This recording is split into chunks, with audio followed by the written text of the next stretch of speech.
I grew up with the pastor's wife being the trophy wife, and she did absolutely nothing but stood there and looked pretty, you know. Which my wife can kill it at that too.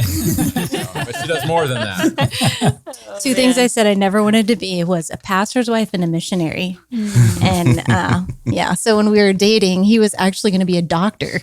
And as soon as I don't know, maybe after the first week, I'm like, you're not going to be a doctor.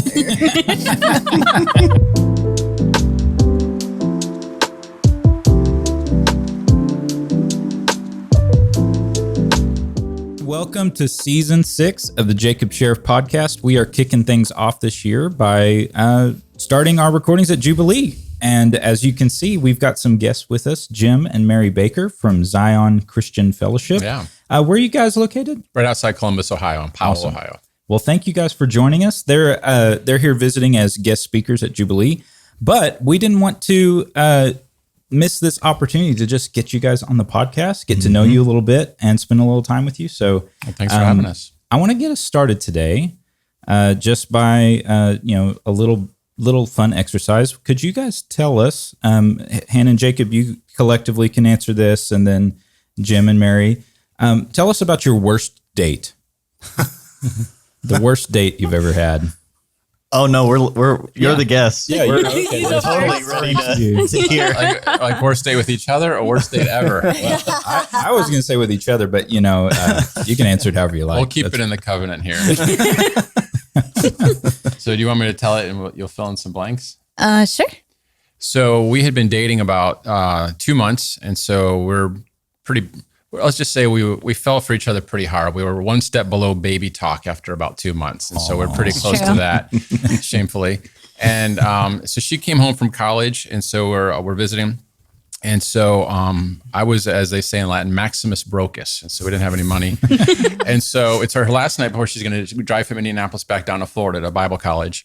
And so we went and ate at this restaurant called Cheddar's, and all we could afford was the dessert. Okay, so we had the cheesecake. And so then we ended up staying up till 4 a.m. talking. So her roommates are sleeping in the other room. And I'm deciding this is going to be the night that I'm going to tell her that I love her. This is going to be it. So you don't just come out with I love you. You got to you got to seed the path a little bit. Yeah. So I said, Mary, I really, really like you. And she's like, well, I really like you too. I thought, okay. I said, you know what? I said, I like you about as much as you can possibly like somebody. She says, I feel the same way. I thought, all right, I'm going for it. So I, took a deep breath. I said, Mary Ann, I love you. And she went, I don't think I can stand. And she faints into my arms. And so I put her on the ground, and she's gagging on her tongue. And I'm like, I don't know what I was thinking. So I jumped over her body. I went in the kitchen and got a banana and some water.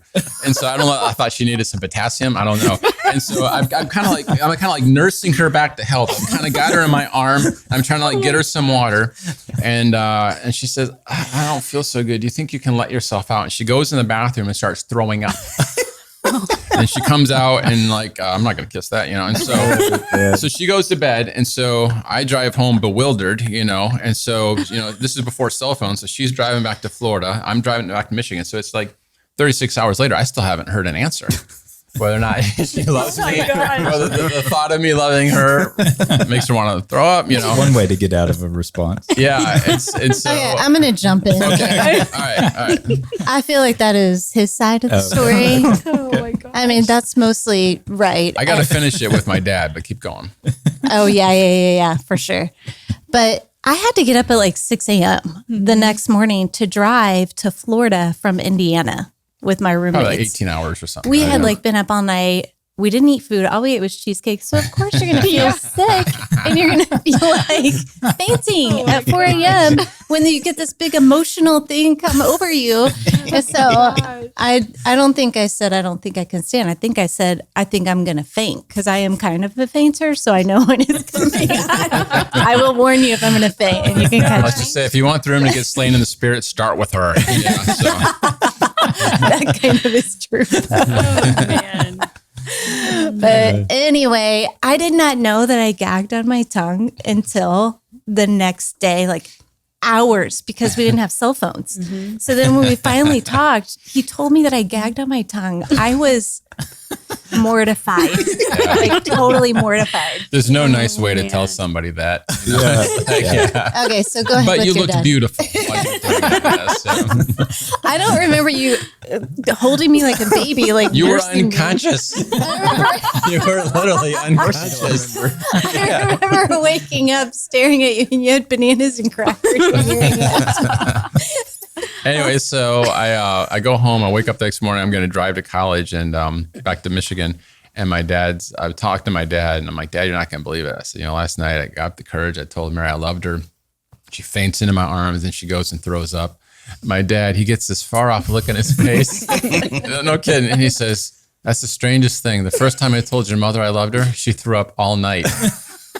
I'm like, seriously, this is our mutant superpower? It is. Like, not like invisibility or regeneration. Like, Can This is it. strike your Tori. beloved with sickness. and so when Wesley, our middle son, proposed to Tori, did she throw up? She threw up, and she's like, "Yes, I'm the one." Yeah. She threw up behind a dumpster. Nice. Yes. And so, yeah, It's a sign that was divinely. it is. So, yeah, so That's Wesley's right. got the mantle. Yeah. That's awesome. He's the chosen. He's the Yeah. Oh man. Well, Hannah, Jacob, let's hear yours. Oh man. I would say probably when I proposed to her. Yeah, It's that's what I probably thought our you were worst, gonna go. our worst date, which is Oh, great because it's only no. been up from there. Yep. Yeah. I was gonna say it's probably started with the drive. Yeah, Is that where you're the gonna drive. start? So Josh was actually there. it was after Jubilee. This is 18 years ago. So it'd been 18 years ago this week. Tomorrow, No, he proposed on his proposed birthday. on my birthday. Yeah. I couldn't tell him no. Oh yeah, you tried. It worked. So That strategic mind was right. Yeah. So Friday night of Jubilee, this was the year that was the exhausting year when it was all the extra stuff at Jubilee. So I mean, it was Sunday to Friday, and there was things every day. So we were here at 6 a.m. We didn't leave till midnight for 6 days straight. Friday night, we'd been in a relationship a few years, and she'd graduated high school, which was like her dad had like one rule: I had to graduate college, and I did it. Extra classes in the summer. It was done. So Friday night of Jubilee, it's all done. I'm exhausted, and I know that I have to ask her dad's permission. I cannot pop this. And I already bought the ring, but I knew I couldn't do this till I asked him. Well, it just so happens that there was a trip that their family was taking to San Antonio the day after Jubilee. And so I knew that if I'm going on this trip, this would be fantastic to do this in San Antonio. So I asked him Friday night. It's like 2 a.m. Friday night of Jubilee, and we're getting up the next morning. And I'm like, can I propose to your daughter? I need to get his side of the story because how I remember it was, well, I guess so. Sounds about right. Yeah. Yeah. So I'm like, okay, so I'm doing this. So I have the ring in my cargo shorts pocket. This is 18 years ago. Just remember. Yeah. Cargo shorts were cool back then. Yeah, that's and I was driving a Scion XB, black, named the Batmo box. Yeah. And we had was Josh and labeled on the Audrey, back. newlyweds, 5 months married, Yep. in the back seat. And so they are just madly in love and like fall asleep. And we got like 8 hours worth of drive. It's like 7 to 9 hours. I can't remember. So I'm just talking and I'm obviously nervous. And I was thinking there's got to be in the next 2 days where we'll be on the Riverwalk or something. And she, somewhere on the Oh, drive, man. is just, I can't remember what we were talking about because all I remember was, yeah, and I'm just not ready to be married. Yes, I said While the that. ring's in your And pocket. the ring's in my cargo shorts As your pocket. sweaty hand is clutching the box. Yes. All the air. And they're left asleep the in the car. back. I'm And like, just oh no. Oh my God. so it was just staring into the road for Oh, the next, I can't remember how That many is hours so was left. sad. That's Yeah. the saddest thing I've ever Oh heard. yeah, it gets worse. Yeah, that's not the worst of it. Just rethinking your life choices. So we get to San Antonio Oh, that man. night, and I pull her dad aside. I'm like, she said this. Like, what am I supposed to do? And he's like, just ask her anyway. I'm like, well, all right, I'm going to do it. Yeah. And so Basically, like 6 words in 2 conversations. basically, which I mean, I had a good relationship with their dad, and I knew that there's nothing, we could not take any step forward in our relationship unless I had his explicit permission. Just remember, I So- just graduated high school. It wasn't like I was Yeah. Right. that old. Right. So that's the reason. yeah. So You I went wasn't from- you like went from- 25. You went from Yeah. prom to Jubilee Yeah, to this. exactly. Yeah. Yes. Still, So- he wanted to get engaged in my senior year. So and it's I'd just already- like, no. I've got finals. I know. Let me finish playing basketball. So I think it was the next day. It might have been remember totally. 2 days later. Where we go to the mall on the Riverwalk, and I'm like, okay, so y'all remember the Miss Congeniality scene, the stage. outdoor amphitheater, and so I'm like, this would be perfect. And I'm just so stinking nervous, and in the something that we would do very frequently is Hannah felt more confident and comfortable communicating in writing. So cards became kind of a bigger deal of us exchanging how we communicate. I was a communicator, and she He could just talk preferred circles around me. she so. preferred to write. So like, okay, card's a big deal. I got to get a card. So we're in the mall, and I'm in my Old Navy flip-flops and cargo shorts. And on the other side of the mall is a, Which you like can't a see him from the Hallmark. waist down. He has it on right now. Yeah. Exactly. Throw it back. On the other side of the mall is a card shop. And so we meander. I used to follow her around while she was shopping, and she wanted to get rid of me. And so I'm like, this is a great opportunity. So we're at, I don't know, one store, and we're like, maybe like, I don't know, 50 yards away from this card shop. So she finds her way to the back in a section, like the girl section, that like I'm not going to be in. So I take off running in my Old Navy flip-flops and cargo shorts, and run, pick out a card, stick it in my cargo shorts, and run back before you she pay leaves for that it? store. I paid for it. Yeah. I paid for it. Steal it. So then I was trying to arrange. So in the mall is a Chili's. I'm like, okay, let's go to lunch together. I'll find a way. And so Marcus is the only one that knows what I'm doing. So I kind of like hint to him, and I'm like, hey, let's go to lunch. He's like, no, I want to be with my family. So let me just insert something. Like part of the rules were you couldn't be alone. So this whole Yeah. day he's trying to get me alone. Yeah, I mean, he's and being I am sneaky. just like, You're trying to honor your father and yes, mother. exactly. I'm being a Whatever. good Christian girl. Make No you break joke, though. commandments. Yeah, like he's just acting strange because he's trying to get me by myself. He almost steals a card. That's I one of the know. commandments. I mean, it's like, yeah. I'm like 0 for 2 Oh on my the commandments gosh. already. Yeah. Maybe So 3. Yeah. anyway. So find a way somehow to convince her to go to lunch. I was a rule follower to the Yep, max. super rule follower. Yeah. Like if she wasn't spirit filled, she'd be a legalist. Not so much. So I think, okay, if she goes to the bathroom, I can ride in this card, Yes. or I'll just go to the bathroom and find a way to ride in the card. So I'm thinking, okay, hopefully we'll sit away from the bathroom. No, they sit. They put us in the table right Right next by to the the bathroom. Oh my word. Oh my gosh, what am I going to do? So I go to the bathroom to write in this card, and there wasn't a baby changing station. And so I've got the stall. So I'm in a stall trying to write in this card like this. Wow. And because it's vertical, the pen runs out over and over and over. So I'm in there for like 20, 30 minutes. So she's I probably know. thinking I'm I'm having like, a what is horrible going something on? going on in my gut. I'm like, something is really wrong. It's like we haven't even had the entree yet. And I'm in the I'm just bathroom sitting there by myself. forever. She's just sitting by herself in Chili's. Getting some ideas from the graffiti. Yeah, that's pretty good. I feel like the romance has just been taken out of it's- this entire experience. We're Just not writing done. the card in the bathroom. Yeah, we're not done. In So the men's room. yeah, it's terrible. Yeah. I have so much better advice for my sons now. Yes. I will help them. because this is terrible. There's nothing romantic about this. So I finally get it written enough. Stick it back in my cargo shorts, make it back out, try to fight through lunch. And then as soon as we're done with lunch, I'm thinking we just walk down the Riverwalk. Yeah. And I know we're 100 yards or so from this amphitheater. And as we're done, she's like, I wonder where my family is. We need to see like what store they're at or if they've eaten lunch yet. And that's various ways of like, they're fine. They're fine. We're good. No. We're good. The Lord tells me they're fine. So we walk to the amphitheater and we go to the top and we're talking.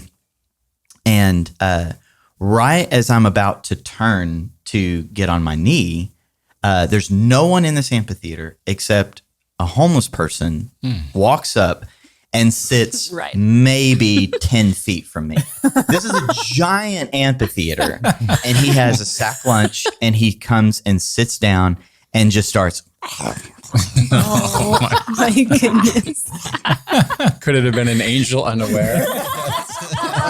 What if it was Jesus coming to watch? Oh man. Like Then it would have been entertaining, but probably not the way. Yeah. Would Jesus chew with his mouth open? I don't think so. Yeah. So I get on my knee and I give her the card. And then as I know she's reading to the point where I ask, I get on my knee and, open the ring and will you marry me? And she goes, I think I was nicer than the way he's going to make it. did you ask my dad? That's the response. Oh my word. So it was pop. Yep, I did. And I sat back down. And while we listened to the homeless guy being entertained by us, had a conversation after some negotiation, and she finally said yes. Came to an arrangement. We came to an arrangement that was agreeable for both parties. And she finally said yes. Wow. That was hard So to get. it's only been uphill from there. Wow. I'm just flushed. It's so warm. Yeah. Is there a different version of this story? No, that's all there. That's all there. I feel pretty darn accurate about this. I've replayed this numerous times. I'm sorry. With much shame and regret. You know, the homeless sorry. guy went back to the camp and was like, you guys aren't going to believe what I saw today. Well, so we go to find my family, and my sisters start bawling. They're like crying legit. Yeah.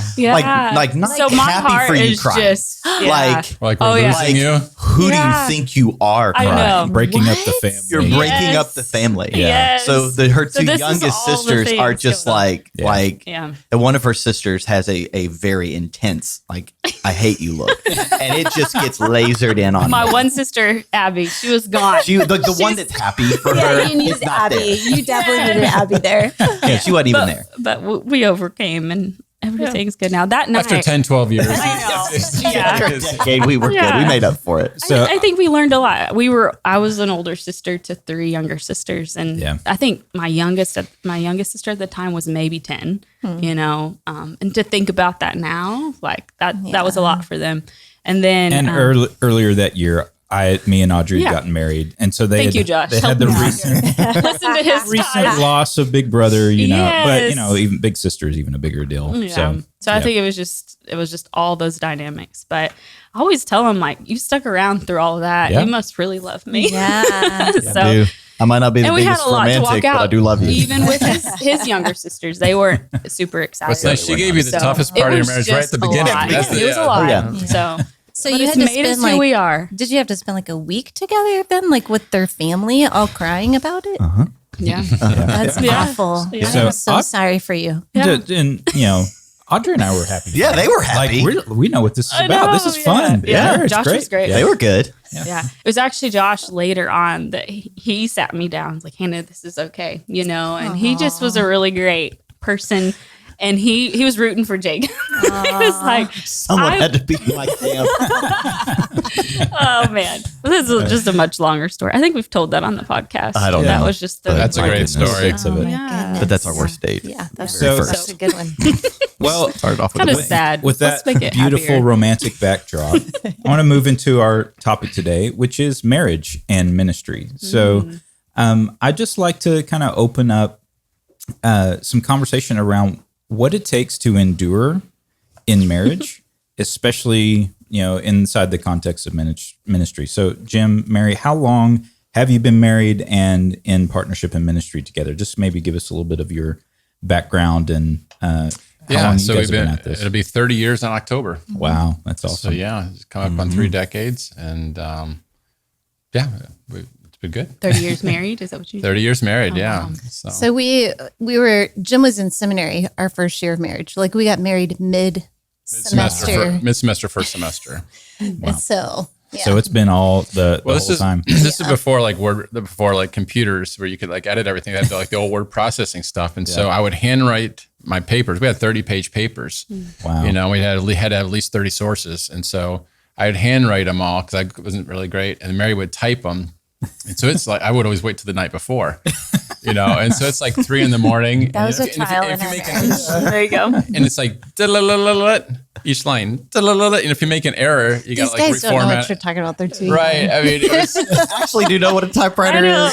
I did learn to type on a typewriter. yeah. So so This is a word processor. So you stick the paper in and you type it on the computer and then it prints it out. It was ancient. Types it, prints it out by itself. I just remember I was we're just newly married. I get back and I got all these papers due, and she's like, don't ever do this to me again. We're just up all night typing these stupid papers. It's I didn't sign up for this. Yeah. Well, and the ministry and marriage thing, one thing that really helped us, I don't know when we figured this part out, was kind of the revelation of kings and priests. And so, under the new covenant, you get to be a king and a priest, and so, but I think people are typically wired one way or the other more. And so I'm more kingly. Kinglies are affluence, influence, tasks, goals, accomplishing something, dominion. And the priests are more the invisible realm. What's the Holy Spirit saying? Prophetic, dreams, glory. Right. And so what was happening is we weren't really honoring where the other person was at. And so I'll make up a conversation. It wasn't quite like this, but it was why don't you pray more? And I'm well, if I laid on my face all day, I wouldn't get anything done. Right. And so there was kind of some of that back and forth. Right. And then at some point of leading the church together, there was an honoring of it. I would kind of half teaser, which wasn't very honoring about, a digital clock isn't a way for you to tell time. It's a portal from heaven speaking to you through numbers. She's it's 11:11. I'm yeah, that happens twice a day, He gets it now. I get it now. Yeah. I get it now. But I didn't honor where she was at. I kind of half teased it, I think once we realized that I get to be a priestly king, she gets to be a kingly priest, and as I honored it, what she carried got on me. I need to do it with the Lord, and not just out of my own brain or some book I read. And she's probably better at the kingly side than me right now. But I think once that honoring came together, it was really helpful to just recognize, man, she's got something that I need. It definitely helps to work together that way. Yeah. What was maybe the catalyst for that recognition of maybe just a recognition of each other's giftings and then an appreciation for each other? I think there was some of that. I think the catalyst was frustration, probably. Yeah, I mean, just kind of, it's sort of hit a point. It was we got to figure this out. I just had a dream, and God said, "No." I think one of the strengths just for our marriage specifically is communication, and so the two things that I feel would make ministry great, while you're being married, is laughter and communication. Mm-hmm. If you can laugh at yourself. And just stay low and yield to each other and communicate, then I think you're going to have a really great ministry and marriage at the same time. He's taught me so much on just being able to communicate, because our styles of communication are so different. Mm-hmm.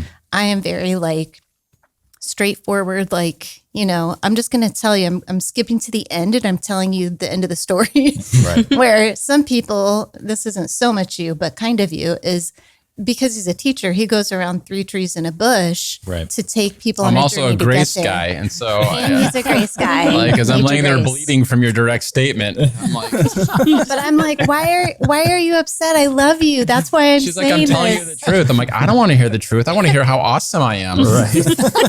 With a little bit of truth, and then how sexy I am. So then I had to say, okay, how would I say that? I just heard you. So tell me how you would like me to say that next time, because I really didn't know. Yeah. And so I think communication is so huge, like in a marriage and ministry, but Yeah.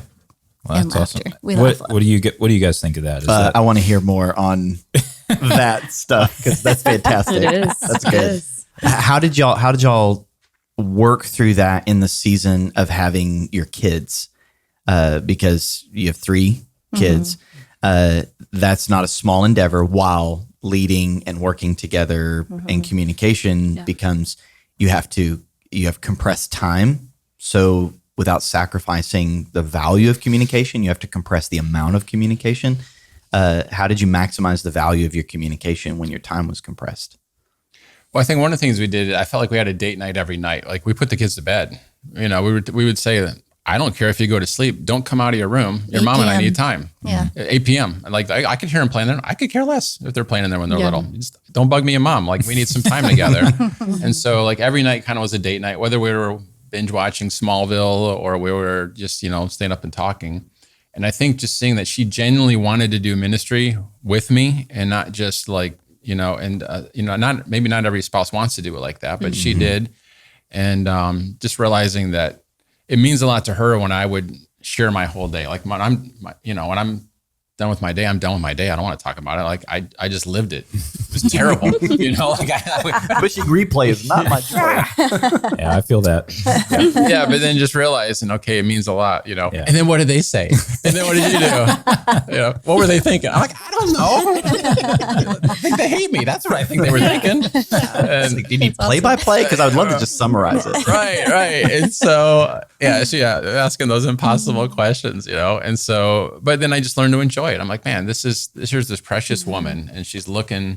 And so then, I don't know. You just realize that man, what an opportunity here for her to, for us to, intimacy into me, you see. And so, I don't know. I think the date nights every night, I think we had really good boundaries, boundaries for the church world and boundaries for people. And so they were probably, when the kids were really small, our boundaries were probably a little too high. Really, really high. Okay. And so when the kids got older, we started realizing really just about maybe 8-10 years ago, so not that long ago, I realized, you know what, we probably need to let some people in because we're so guarded with our family. Like, it's not that we didn't let people come in. We just didn't have people over. We didn't, Not like a ton. We needed those nights to recoup, And so, I wasn't traveling and speaking because no one wanted me to. And so it was, there's nothing to say no to. It's not like I was being magnanimous. It was just, nobody wanted me. And I didn't feel like I had to go to everything either when the kids were small. Yeah. And so that kind of, I don't know. The way I grew up in a mega church, and we were on staff at mega church. This actually is probably considered a mega church now with all these campuses and everything, but our mega church wasn't run like your mega church. And so it was just very, very different. And I grew up with the pastor's wife being the trophy wife, and she did absolutely nothing but stood there and looked pretty, Which my wife can kill it at that too. But she does more than that. Two things I said I never wanted to be was a pastor's wife and a missionary. And so when we were dating, he was actually going to be a doctor. And as soon as I don't know, maybe after the first week, I'm like, you're not going to be a doctor.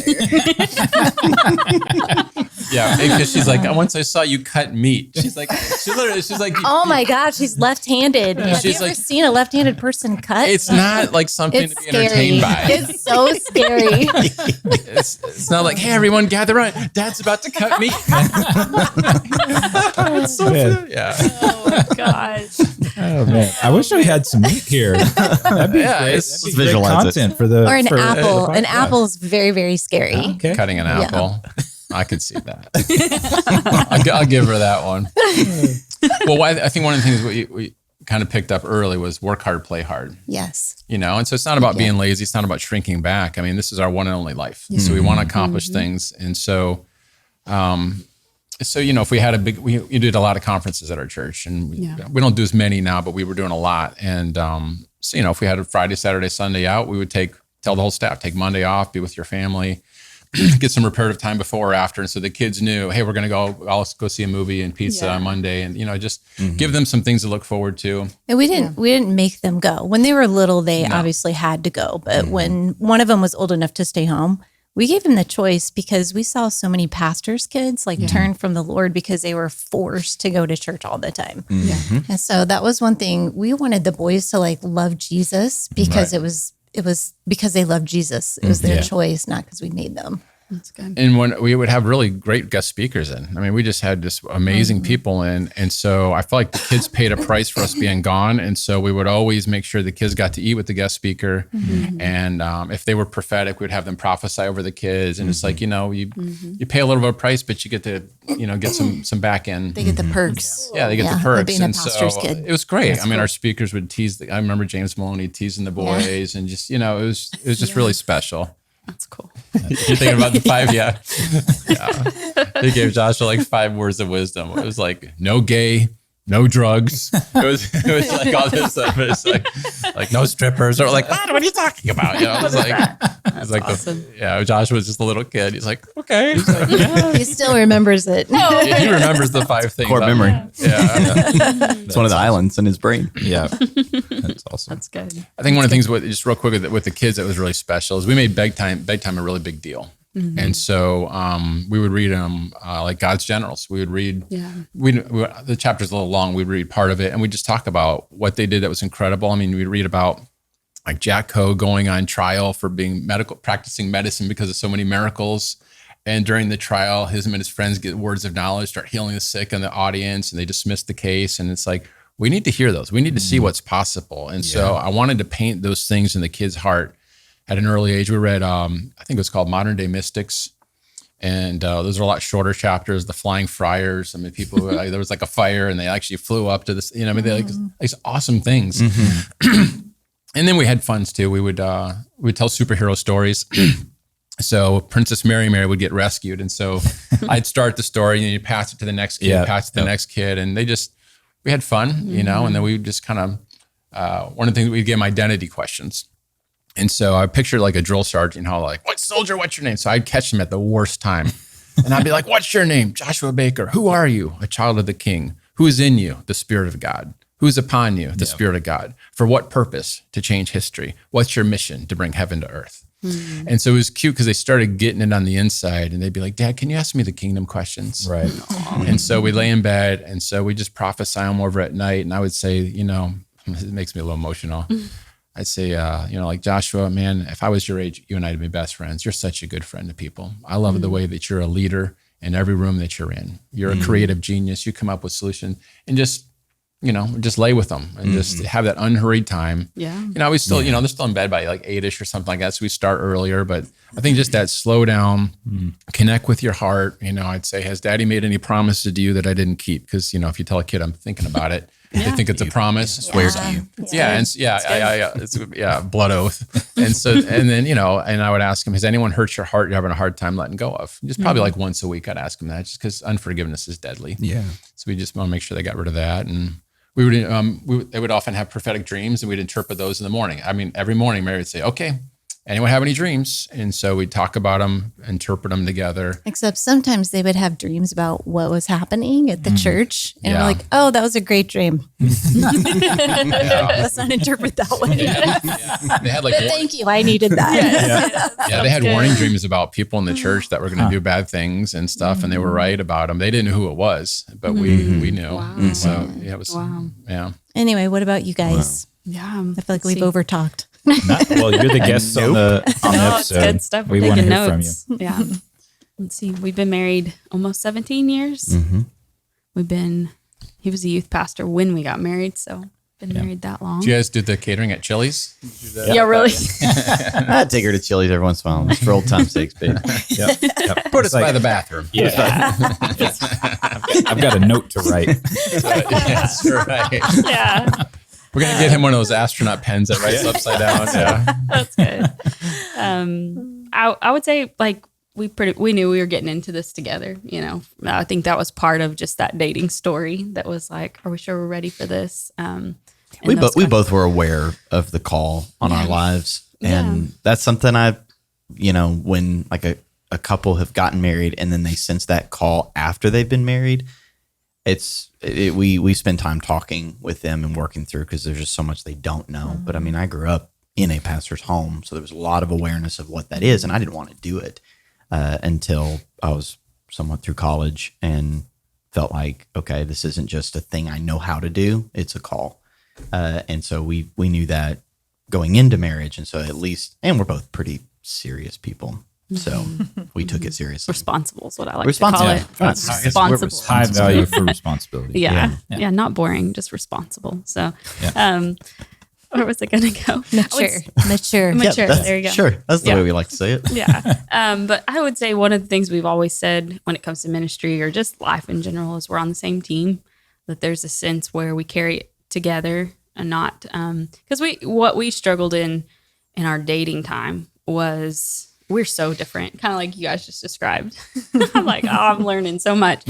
So different, for me, 2 + 2 = 5. For him, 2 + 2 = 4. There's always some kind of value. I'm wrestling, There's always something hidden that's affecting the equation. Yeah. Right. I'm like, you don't get it.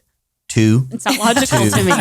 4. This is all there is. Yes. All there is. There's nothing else. Yes. Yep. So, being on the same team, I think that was one of the things we early adopt, because in our dating relationship, it's a great perspective. Yeah, in our dating relationship, I would feel all these things and he would think all these things, and we could never, get on the same page, same team. And we both were sports people, so that really stuck with us. We knew we were both positionally point guards, so positionally, like you've got a mission in front of you to make everybody work together. We played basketball. So because of that, that was just kind of our language. And even so, I remember our oldest was 9 months old, and we're running summer camp as inter-directors. We're out there like 10 weeks at a time. And I remember holding her and like, what is this going to look like? We're parents now. And the Lord just spoke to me and says, you'll do it as a family. This won't be y'all's thing, and she'll just be somewhere else. No, you'll bring them along in the process. Awesome. And that's had to morph as we've had more kids. I took a season of just being at home with them only. When our second was born, we became campus pastors in Sherman. And I took about 10 years where that was what I did. I was just at home, and it was one of the most beautiful seasons. And of course, staying connected in conversation and hearing about all the things going on and about the day was important to me. I had to learn that the answer to the question, how was your day, isn't good. Yes. Like, I don't want to talk about my day. It was terrible. It was good, honey. Well, how was your day? What happened? Nothing you want to know about. No, I want to know everything. No, I don't want to know about it again.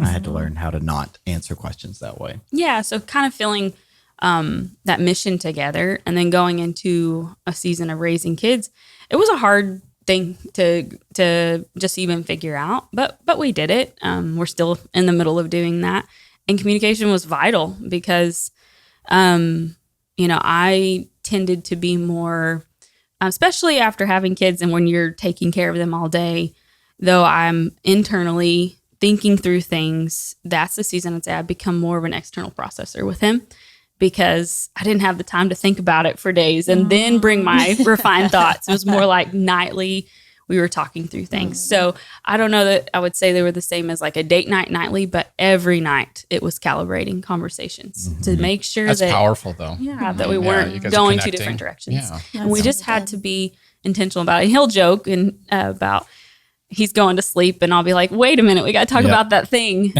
But it was, it was we're obviously not talking about. Yeah. You're going to sleep right now. Get up. But to me, it was a discipline of staying connected. We had to fight for that connection in the midst of the responsibilities, and I knew if we could stay connected, then our hearts wouldn't turn away from each other, or our hearts would not grow tired and weary from what we're actually trying to do together. But we would be the quickest to, and not like be against each other, but we knew what each other could endure, and we would potentially over time be on two different pages. So yeah, and I I had to hit a major threshold. I think was it around when Emma was born, so like eight years ago or so. Yeah. There's just a major threshold of just a recognition of how poor of a listener I was. That like I knew how to exchange information. I knew how to ascertain information quickly. I know how to give information, but just didn't really value the level of connectivity that she was desiring or wanting. And so I have a terrible temptation towards just being so focused on just a couple things. And especially in the season of her being at home, it was like, no, I've got this mission I've got to be on, and I don't want you to feel like you're carrying it. So I'm just going to, buckle down and take care of it and not only tell you a little bit because I don't want you to be thinking about it. And I didn't value how the connectivity makes a difference for the both of us being on mission. And I just hit a major wall and had to spend a lot of years learning just how to listen and how listening builds the connectivity that's critical, and learn how our communication styles can work together rather than me just like outpace her in talking, or just letting. That's why I developed the phrase. There's a difference between listening and tolerating the other person talking. That I had learned how to. I can sit here quietly and let you externally process, but that's not listening. That's just, I can tolerate you talking. I like hearing your voice. That's great. But not listening. Yeah. And I had to really put the discipline in to learn how to listen to build that connectivity so that we're doing this as one instead of I've got my mission, you've got your mission. And otherwise we would have drifted. Yeah. That reminds me of something that happened to us, Jim in particular.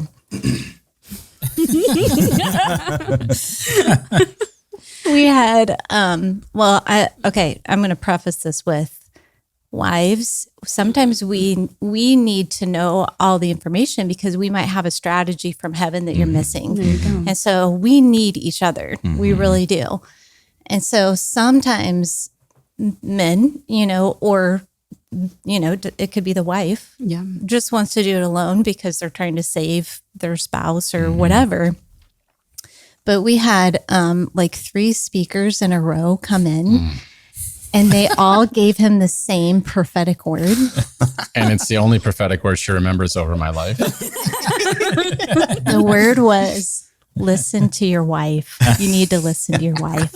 All of them, the only guys. prophetic word she remembers. I mean, I wasn't like, upset. I'm still testing those words. Oh my God. Anyway, it's true though, because we're there to help each other, and one of us might have an idea or a strategy from heaven that the other one isn't. That's part of the body, right? I think the tough thing is when someone's doing something hurtful to me, I feel like I can get rid of it easier than if I share it with her. And then it's like, if someone does something against her, that's probably the only time I'm less gracious. Yeah. I mean, I got high tolerance for everything. People can rip on me. I don't care. But like you rip on my wife. You'll see a different side of Jim. It's only come out a couple times in the church there's a lion in there. And it's like, you're not going to do this. You need to, you need to shut your mouth before things aren't be able to be forgiven or forgotten. Like just, But I also feel like wives, we kind of get the brunt of what is happening from other people. And so if you don't tell us everything, then we're kind of like, wait, what just happened? And so we're kind of those gap fillers a little bit. Yeah. And so I learned she can take it. We just, I can take it. I can forgive quickly now. Yeah. One and done. Well, I've definitely experienced that in my relationship with Audrey. She's very much more in that kind of feeler, prophetic kind of bent, and it does not make sense to my logical brain. But I have found it to be extremely valuable over time. Just like, man, it's so huge. So much at the times where I'm like, I'm just carrying more than I need to carry. And then she'll come in and say something, and I'm like, all right, I'm gonna have to tell her what's really going on. And I always feel better. I hate the process of having to just humble myself and say, I got this going on. The flesh feels so good. Let's just be honest. Then on the other side of it, I'm like, why didn't I just tell you like months ago that I was dealing with this? And, that's good. So I'd like to, if we could shift the conversation back to parenting a little bit. So I'm in the season where I've got one teenager, I've got two girls coming up.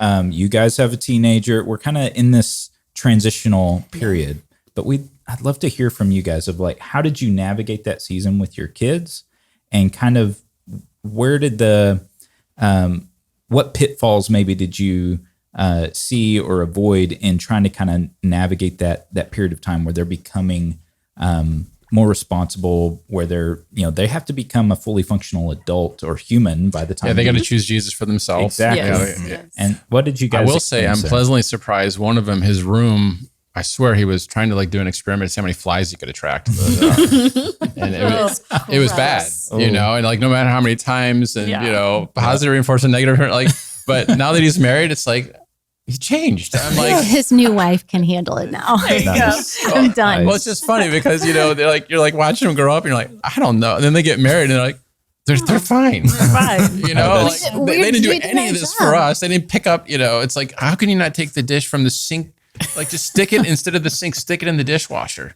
But it literally is right next door. It's literally right there. Like there was no amount of parenting we could do to make that happen.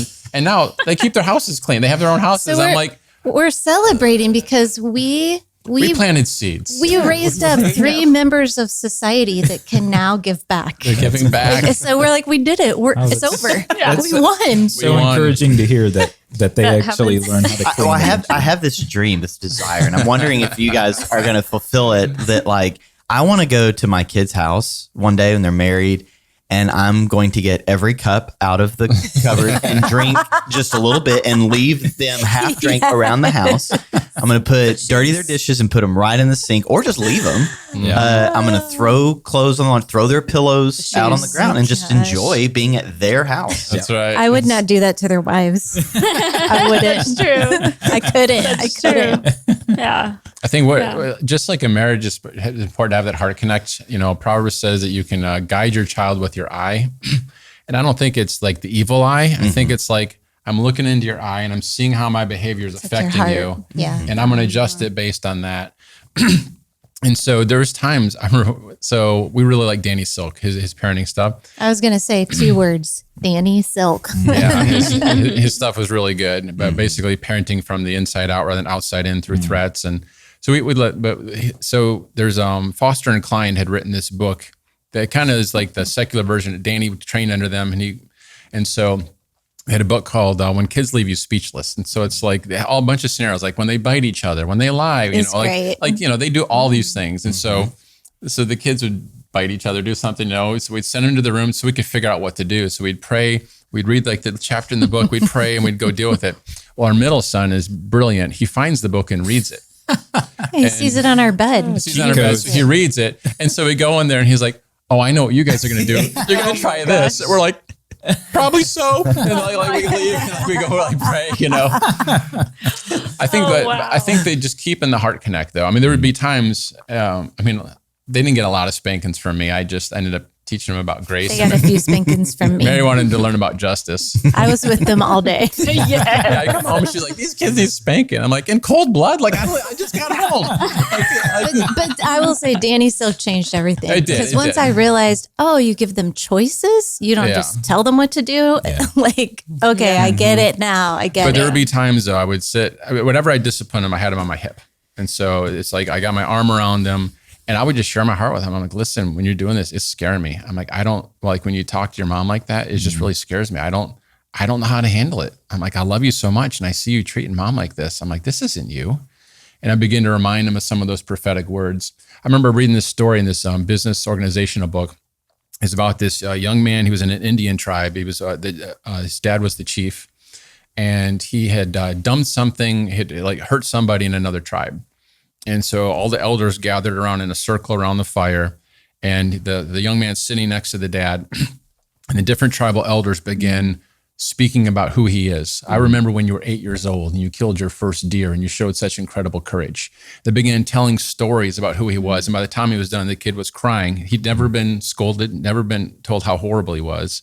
Went and made it right with the village and all this stuff. I remember reading that. I'm like, that's not bad. Yeah. Like I'm going to take that. And so a lot of our discipline was just reminding them who they were. I mean, I'm genuinely like, I don't know what to do, but I love you so much. And But I remember one specific instance with one of the boys. It was a pretty big thing he did. And I was like, man, I don't know what you're going to do, but this one's on you. Like this is a dad one. And so Jim took him in the bedroom and put his hip next to his, put his arm around him. And of course, you know, our son is feeling shame. You know, he knows he sinned. We don't need to like beat it into him. He knows like what he did was wrong. And so Jim just puts him next to him, snuggles up and says, you know, son, I know who you are and this isn't who you are. Like, That's good. So he just starts calling out his identity and prophesying over him. And by the end, you know, of course, like he's hugging me. I'm so sorry, Dad, which was better than any kind of belt could have done. Yeah. because he doesn't want to disappoint his dad. He doesn't want to disappoint his mom because we have that heart connect. And so keeping that connection is so important. Then you don't have to raise your voice. You don't have to yell. I mean, they will act stupid and make stupid choices sometimes. Of course, we had boys. We didn't have girls. That's a whole different story. But I mean, at some point, you know, I used to try to read books on raising boys and stuff like that. And at some point you realize like, they're not covering my kids. My kids are doing, they're like, this isn't in there. And you have to trust the Lord. You have to get some wisdom from the Lord. And so we didn't feel that we would send them to the room and we'd pray. Like, I don't know what to do. And sometimes they even walk in there. I'm like, I got nothing, but I'm just going to love them. And we gave them consequences. I mean, sometimes when they were little, they'd be so angry, you know? And so we'd make them like scrub the baseboards. You know, it's like, and so they get all their anger out because if you're just like, go to your room, they got all this anger, they don't know what to do with it. But it was like, you know, like, hey, take, you know, here's a paper towel that's wet, go wipe all the wet. But then by the time you're done, I'm sorry, I love you.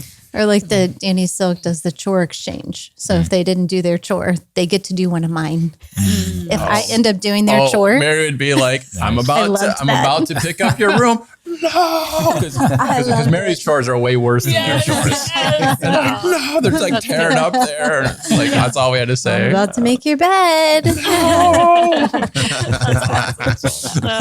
good. That's good. Well, I wish we had more time. I wish we could continue this conversation, but I think it's time to wind things down. I just want to encourage you to like and subscribe. If you have not yet done those things, that really helps us reach more people. Jim, Mary, where can people go to get more of you guys? Our church website is zionequip.com. Awesome. ZIONEQUIP.com. And then we have a business called wealthwithgod.com. Cool. And so, yeah, we got YouTube channels for all that stuff. So, yeah. Awesome. Well, be sure to check those out. You got a book. You got books? How Heaven Invades Your Finances is the best book on finances that I've ever written. Oh, very good. Very good. High praise. Yeah, and book 2 is coming out this fall. So. Oh, that's awesome. All right, we'll be sure to add links to those in the description of this, so you go check that out. We'll see you guys on the next one.